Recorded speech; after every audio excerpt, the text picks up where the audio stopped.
On a calm Sunday morning, December 7, 1941, the skies above Pearl Harbor erupted in chaos. Out of the rising sun came a swarm of sleek silver aircraft, Japan's Mitsubishi A6M Zero's fighters. Within minutes, American battleships were burning, airfields in ruins, and the world was thrust into war. The fighter that led the assault would soon become one of history's most iconic and ironic machines. Designed by Jiro Horikoshi and first flown in 1939, the Zero represented Japan's ambition for air superiority. It was a marvel of engineering, light, agile, and capable of reaching 331 miles per hour with an astonishing range of 1,230 miles. Armed with twin 7.7mm machine guns and 20mm cannons, it could outmaneuver any Allied aircraft of its time.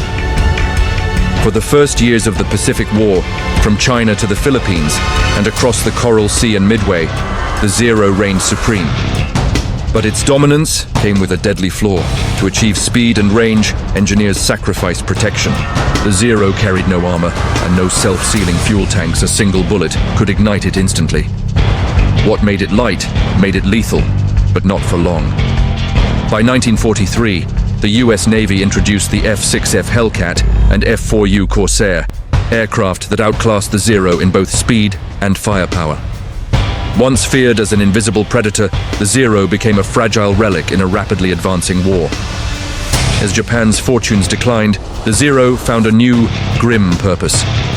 In 1944 and 1945, hundreds of these fighters were converted for kamikaze missions, piloted by young men ordered to die for the Emperor. They dove into Allied ships in flames, a symbol of desperation more than victory.